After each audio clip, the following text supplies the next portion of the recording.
Imagine this. You're stepping off a cruise ship into turquoise Bahamian waters, palm trees swaying, a DJ setting the vibe, and a private beach club where everything feels like it was designed just for you.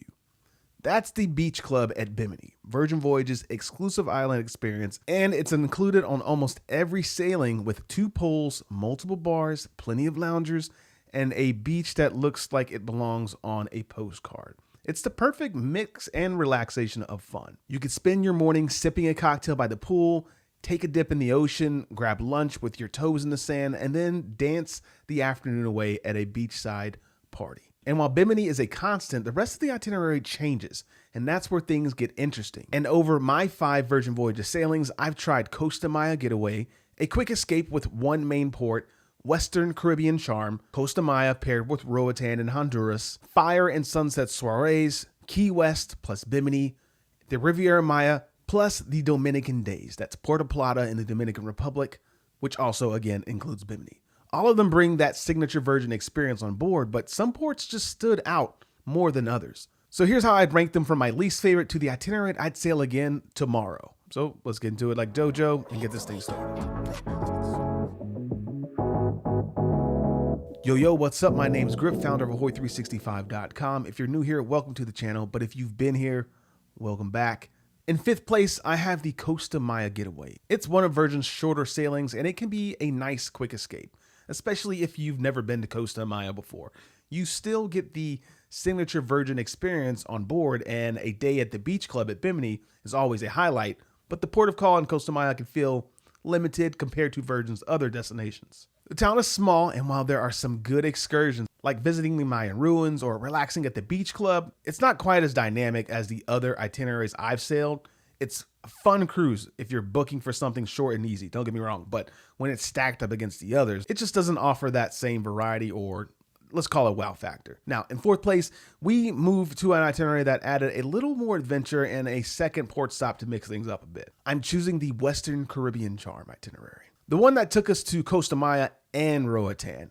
Roatán was the clear highlight here, but it's one of those ports that feels a bit off the beaten path compared to the more polished Caribbean stops. The island is lush, the water is incredible for snorkeling and diving, and you get a real sense of local. Whether you spend the day at the beach club or take a boat out to the reef or just explore the little towns, Roatán delivers a memorable experience. Costa Maya was the other stop on this sailing, and while again it's not my favorite port, pairing it with Roatán made it much more for a balanced trip. One day I laid back on the beach, port side wandering, and followed by a day with more adventure potential. It's a solid itinerary if you want to see something a little bit different from the typical Caribbean loop, if you know what I'm saying. But my number 3 pick edges it out with even more variety and a bit of more that Virgin Voyages flair, if you know what I'm talking about. So in 3rd place, I'm putting the Fire and Sunset Soirées itinerary ahead of the other 2. This one, it stops in Key West and then heads up to the beach club in Bimini. Key West is a gem for cruisers. You can walk right off the ship and be in the middle of a colorful, historic, and quirky island town. Whether you're exploring Duval Street, visiting the Ernest Hemingway House, tasting key lime pie at its source, don't forget to get the chocolate key lime pie. It is delicious.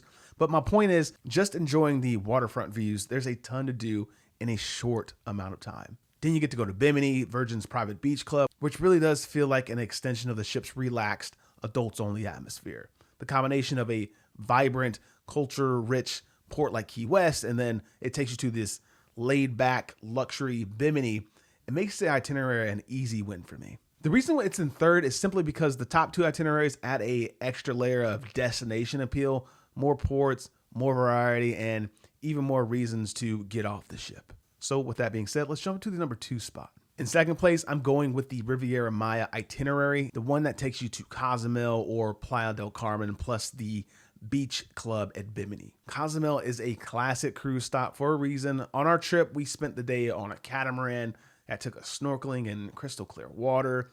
Then they served up fresh ceviche. They made it right there in front of us, which was super dope. Right there on board. It was so cool. It was the perfect mix of adventure and relaxation. Sailing along the coast, jumping into, explore the reef, then kicking back with incredible food and a view.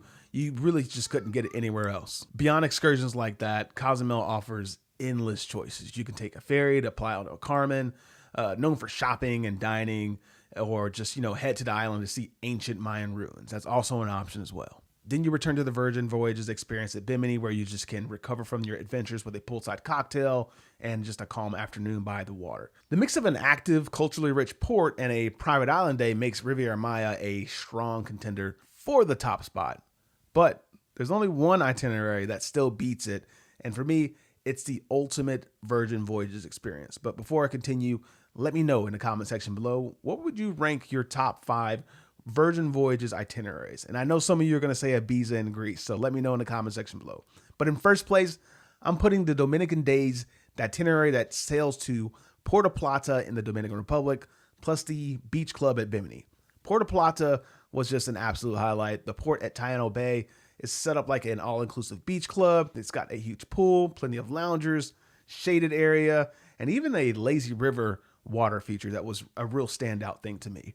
You can easily spend the entire day there without pulling out your wallet. Really, just kind of like soaking up the sun, relaxing, cooling off in the pool, and enjoying the atmosphere. If you want to venture out into Puerto Plata, it offers beautiful beaches, cable car rides up to Mount Isabel for panoramic views, and plenty of local culture to explore. It's a port that gives you options whether you're in the mood for pure relaxation or just a bit of sightseeing. Pair that with the always reliable beach club at Bimini, and you've got my favorite Virgin Voyages itinerary. The 2 ports that each deliver a completely different kind of perfect day. Now, if you want to see my full review of the Virgin Voyages experience, you can watch this video right here. But as always, if you dig the vibes, please subscribe. And if you care, please share. We'll see you in paradise.